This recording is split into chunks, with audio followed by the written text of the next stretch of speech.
ස්වාමින් වහන්සේ ඔබ සමග වනසේක්වා. ඔබ සමග වෙනසේක්වා. සුවිශේෂක ලෝකතුමන්ගේ සුද්ධෝ සුවිශේෂයෙන් උපටාගත් කොටසකි. ස්වාමිනේ ඔබ වහන්සේට මහිමය වේවා.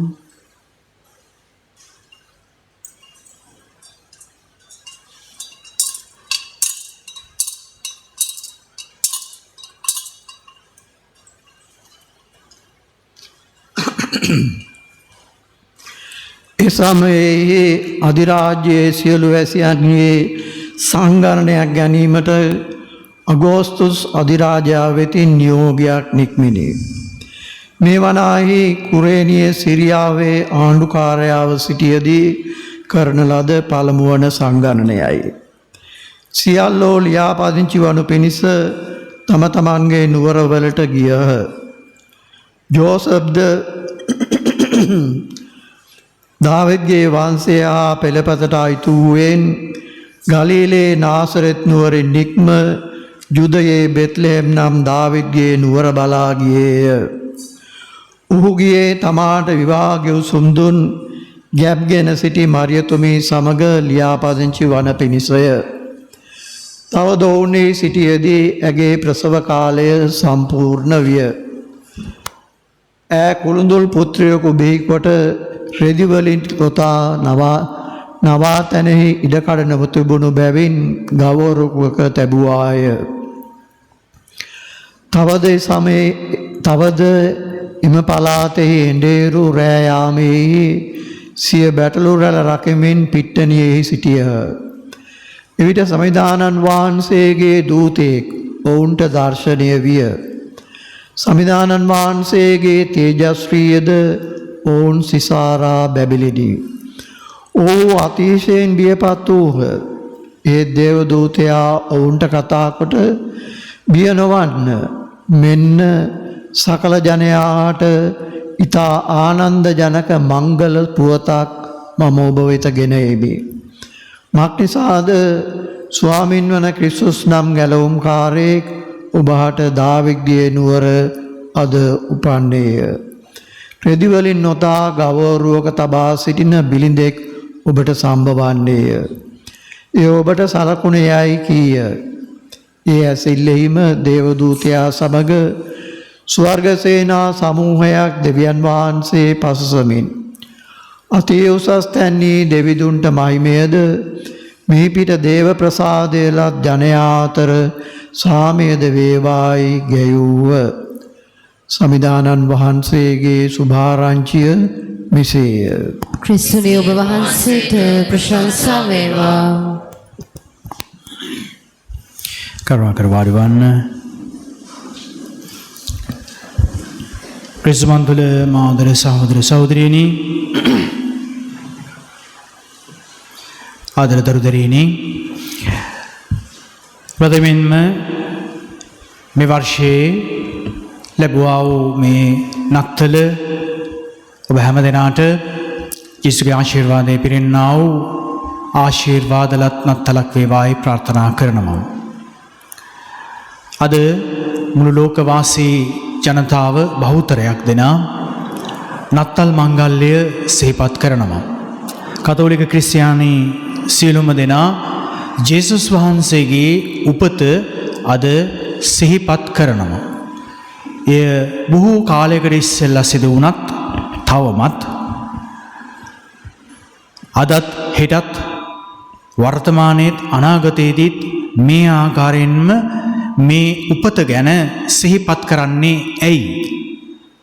මොකක්ද එහි තිබෙන්නා වූ වෙනස, අලුත්කම? ඒ වගේම අද ඔබ හැම දෙනා සමන් දුන්නා පළමු වන දේව ප්‍රකාශනයේ යෙසායා දෙවැසිවරයාගේ පොතේ මතක් කරනවා අපට පුත්‍රයෙක් දෙන ලද්දේ, අපට දරුවෙක් ලබා දුන්නා. මොනවටද ඒ දරුවා? දෙවන දේව ප්‍රකාශනයේ සියලු මනුෂ්‍යයන්ට ගැලවීම ගෙන දෙන දෙවියන් වහන්සේගේ වරප්‍රසාදය ප්‍රකාශ වී ඇත. සියලු මනුෂ්‍යයන්ට, කතෝලිකයන්ට පමණක් නෙවෙයි, ක්‍රිස්තියානි ජනතාවට පමණක් නෙවෙයි, සියලුම ජනතාවට ගැලවීම ලබා දෙන පණිවිඩයක් රැගෙන දෙවියන් වහන්සේගේ ගැලවුම්කාරයා මේ ලෝකයට පැමිණෙනවා. අද සුවිශේෂයට ඔබ සවන් දුන්නා ලුක්තුමාගේ සුවිශේෂී දෙවන පරිච්ඡේදයේ 1:14 දක්වා ගැලවුම්කාරයෙක් ඔබ හට අද උපන්නේය. ප්‍රවංශ සහෝදර සහෝදරියනි, අද මම ඔබත් එක්ක පුංචි වෙලාවක් මේ අනුශාසනාව පැහැදිලි කිරීම බෙදා ගන්නට ආරම්භ කරන්නේ අද සුවිශේෂයේ අවසාන වාක්‍යයෙන්. අති උසස් තැන්හි දෙවිඳුන්ට මහිමේද, මිහිපිට දේව ප්‍රසාදයලත් ජනයා අතර සාමයද වේවායි ගැයූහ. සාමය. ඔබ මම අපි හැම දෙනාම මේ වර්තමාන සමාජයේ ජීවත් වෙද්දී සාමයෙන් ජීවත්වන, සමාදානයෙන් ජීවත්වන අයද? ඒ සමාදානය අපිට තියෙනවද? ඒ සමාදානය අපි භුක්ති විඳිනවද? ක්‍රිස්තුස් වහන්සේගේ උපත සිදු වුණු දවසේදී දේවදූත සමූහයා ගායනා කළ ඒ වචන කිහිපයයි අද ඉදිරිපත් කරන්නේ. අති උසස් තැන්නේ දෙවිඳුන්ට මහිමය, මිහිපිට දේව වරප්‍රසාදයලත් ජනයා අතර සාමය. හැම ජනයාට නෙවෙයි, දේව වරප්‍රසාදයලත් ජනයා. කවුද මේ දේව වරප්‍රසාදයලත් ජනයා? එදා ඒ දේව වරප්‍රසාදයලත් පළමු ජන කොටස වූයේ දුප්පත් එනේරු. පාලකයා නෙවෙයි, රජතුමා නෙවෙයි, පූජකවරුන් නෙවෙයි, ඒ සමාජයේ හිටියා වූ බලපුලුවන්කාරීන් නෙවෙයි, දේව ප්‍රසාදය ලැබුවේ දුප්පත්, දිලිඳු, දරිද්‍රතාවෙන් හිටියා වූ ජනතාව. ඒ නිසා මා ඔබගෙන් නැවත ඇහුවොත් එimhe, ඔබ සාමයෙන්ද ඉන්නේ? මේ නත්තල උදා වෙද්දී, නත්තල උදා වෙන්න ඉස්සෙල්ලා අපේ රටේ වටපිටාවේ දේශපාලනික වශයෙන්, සමාජීය වශයෙන්, ආගමික වශයෙන් කෙරෙන සිදුවෙන සිද්ධින් එක්ක ඔබේ හිත සමාදානෙන්ද? ඔබේ හිතේ සාමයක් තියෙනවද? මෙතනින් අම්මලා තාත්තලාගෙන් වැඩිහිටියන්ගෙන් මම ඇහුවොත්, මුචි දරුවන්ගෙන් ඒක අහනවට වඩා වැඩිහිටියන්ගෙන් ඇහුවොත් එimhe ඔබට ඒකට පිළිතුරක් අනිවාර්යෙන්ම තියෙයි. එදා ක්‍රිස්තුස් වහන්සේ ඉපදෙන දවසේදී එඬේරුන්ට සාමයේ පණිවිඩය ලැබුණට ඒ සාමයේ පණිවිඩය නිසා ත්‍රස්ත වුණු, බය වුණු පිරිසකුත් හිටියා. ඒ තමයි ඒ සමයේ පාලනය කළා වූ පාලක පැලැන්තියේ මහා තැන සහ ඉතුරු ටික. ඇයි ඒ කෙනා බය වුණේ? ඇයි ඒ කෙනාට මේ රජවරුන්ගෙන් ලැබුණා වූ පණිවිඩය සාන්ත සිතින් ලබාගෙන සාමයෙන් ඉන්නට නොහැකි වුණේ? ඔහුට දැනුණා ඔහුගේ රජකම අභියෝගයකට ලක් වෙන්නටයි යන්නේ. මොකද අර ආම්පු කට්ටිය රජවරු තුන්දෙනා කිව්වේ මිනිස්සෙක් ඉපදිලා කියලා නෙවෙයිනේ. කිව්වේ රජ කෙනෙක් ඉපදිලා, පාලනය කරන කෙනෙක් ඉපදිලා. ඒ නිසා ඒ පාලකයාට, ඒ රජතුමාට ලොකු බියක්, අභියෝගයක් ආවා. ඒ නිසා ඔහුට සාමය ලැබුණේ නැහැ. එනේරුන් වෙතට ගිහිල්ලා සුරදූතීන් කිව්වහම ඔබට ගැලවුම්කාරයෙක් ඉපදුනා කියලා, ලෞකික වශයෙන් මේ මිනිස්සුගේ ජීවිතයේ සාමයක්, සමාදානයක් නොතිබුණත්, ඇයි මං එහෙම කියන්නේ? ඒ අය එදා වේල හම්බ කරන්නට රාත්‍රියේ පවා තමුන්ගේ බැටළු රැළ වෘකීන්ගෙන් ආරක්ෂා කරන්නට වෙහෙස මහන්සි වුණු ජනතාවක්. කොයි වෙලාවේ අතුරු ආන්තරාවක් එයිද කියලා දන්නේ නැහැ. රජතුමාට එහෙම නෙමෙයි. අතුරු ආන්තරා රජතුමා ගාවට ගෙන්නේ ඉස්සෙල්ලා එතනින්නා ආරක්ෂක බලමුණුවෙන් ඒවා නිෂ්ප්‍රභා වෙනවා. ලෞකික වශයෙන් ජීවත් වීමේ අරගලය තුල එනේරුන්ට සාමයක් නොතිබුණත් දෙවියන් වහන්සේගේ පණිවිඩයත් එක්ක ඒ අය ඒ සාමයේ පණිවිඩය පිළිගත්තා. ඒ අය ප්‍රශංසා කරන්නට හැම මොහොතකම උත්සාහ කළා. මේ ජනතාව, එදා ඊශ්‍රායල් ජනතාවගේ තිබුණා ව්‍යවස්ථාවලිය, දිවසාවලිය. අපි කියන්නේ දසපනත සහ දිවසෙවරුන් කිව්වා වූ දේවල් මහ ලොකුට දැනගෙන හිටියේ නෑ. නමුත් ඔවුන් දැනගෙන හිටියා ගැලවුම්කාරයෙක් එනවා අපව ගලවන්නට. ඒ දේ උන් දැනගෙනම හිටියා. අර මහා ලොකු පණ්ඩිත දේවල් රජවරුන් වගේ නැත්නම් විනයදරයන් සදිසිවරුන් පූජකයන් වගේ දැනගෙන හිටියේ නෑ. නමුත් එහෙම නොදැන හිටිය ජනතාවටයි දෙවියන් වහන්සේගේ හඬ නික්මෙන්නේ දෙවදූතයන්ගෙන් මිහි පිට ප්‍රසාදය ලත් ජනයා අතර සාමය වේවා. ඒ නිසා මම ඔබගෙන් දෙවෙනි ප්‍රශ්නය අහනවා. මම ඇහුවා ඔබගෙන් ඔබ සමාදානෙන්ද ඉන්නේ? මගේ දෙවෙනි ප්‍රශ්නය ඔබ දෙවියන් වහන්සේගේ ප්‍රසාදය ලත් ජනතාවක්ද? ඔබ විතරක් නෙවෙයි මමයි අපි හැමදෙනා.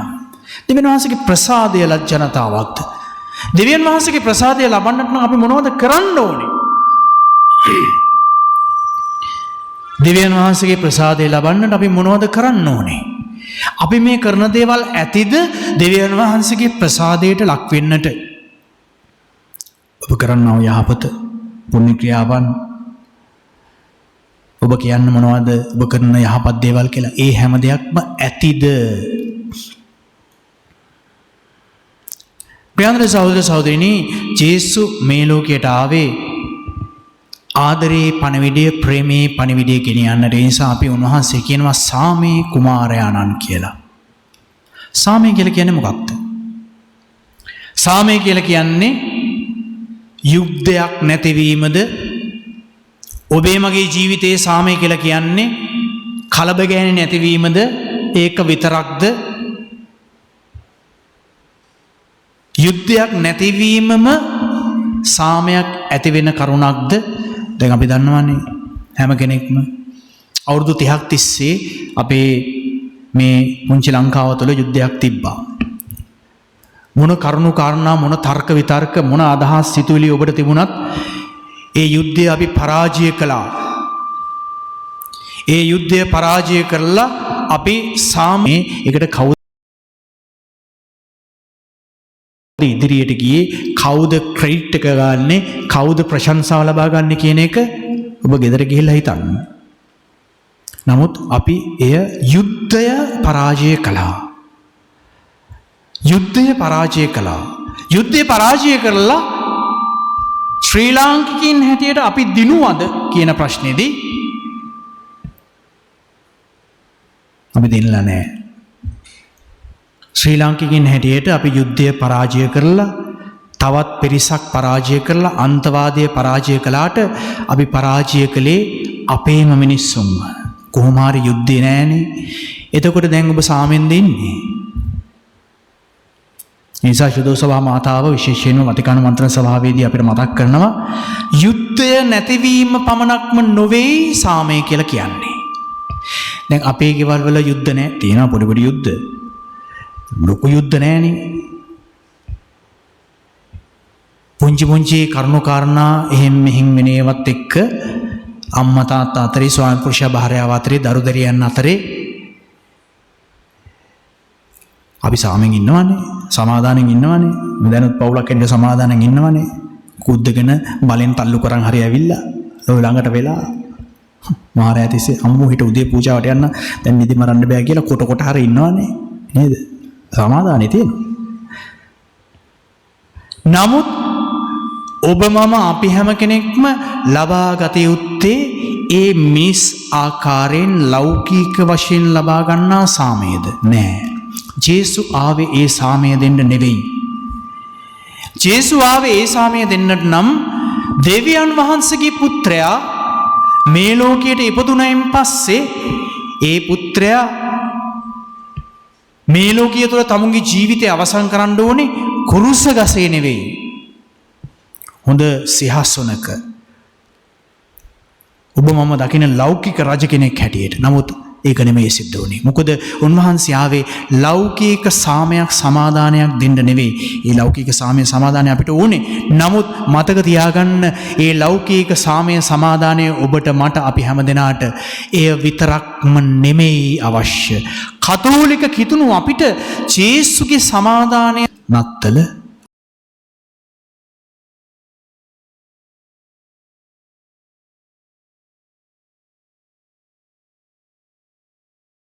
අපි පැවැත්තුවා. ජේසු පිහිටයි. එහෙම තමයි අපිට කියාගන්න වෙන්නේ. ඒ නිසා උන්වහන්සේ පැමිණියේ ලෞකික සාමය සමාදානය ඔබට දෙන්නට නෙවෙයි. ඒක අපිට අවශ්‍යයි. මෙතන හැම කෙනාටම අවශ්‍යයිනේ. මිනිස්සු හැටියට මටත් අවශ්‍යයි. නමුත් එය පමණක්ම නෙවෙයි සාමය කියලා කියන්නේ. කතෝලික අපිට කිතුණු අපිට සාමය කියලා කියන්නේ ජේසුගෙන් පිරෙන අවස්ථාවයි. ජේසුත් එක්ක යන ගමනේදී අපි සාමය ලබා ගන්නේ නැත්නම් කතෝලිකයන් කිතුණුවන්.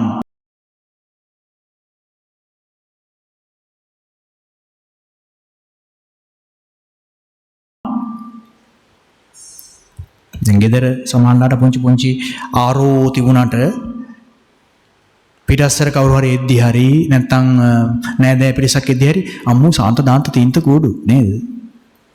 බුද්ධන්නේ හල් බොහොම ආදරෙන් කතා කරන සමහර පුරුෂයාට භාර්යාවට දරුවන්ට අනිත් වෙලාවට සත්තු වත්තම තියෙනවා හැමදේම තියෙනවා. පිටස්සර සාමයක් පිටස්සර සමාදානයක් අපි පෙන්වනවා. ඒකද අද අපිට අවශ්‍ය සාමය. ජේසු ආවේ ඒ සාමය දෙන්න නෙවෙයි. ඒක අපිට හොයා ගන්නට පුළුවන්. ජේසු දෙන සාමය අපිට හොයා ගන්නට බෑ. ඒක ලබා ගන්නට ඕනේ. ඒ දේ ලබා ගන්නට නම් ප්‍රේමවන්ත සහෝදර සහෝදරිනි අද සුවිශේෂී අවසානයේදී කියනවා මිහි පිට දේව වරප්‍රසාදයේ ආශිර්වාදය ලබන්නා වූ ජනතාවක් වෙන්න. මෙතන ඉන්න මේ ඔක්කොම දෙනා මම හැර හරිම නරකයි කියනවා නෙවෙයි. අපි හැමෝම නරකයි වෙලාවකට හැමෝම හොඳයි වෙලාවකට. නමුත් ඒ නරක පැති ඒ අඩුපාඩුකම් පැත්තකින් තියලා අපි ජේසුගේ සාමයෙන් පිරෙන්නට ඕනේ. ඒ ජේසුගේ සාමය අපගේ කරගන්නට ඕනේ. ඒ සාමය දෙන්නටයි ජේසු අද අප අතරට පැමිණියේ. ඒ නිසා අද අපි ආගමන පහන් තැබී ප්‍රධාන ඉටි පහන සුදු ඉටි පහන දල්වලා කියනවා උන්වහන්සේ සාමේ කුමරුවාණන්.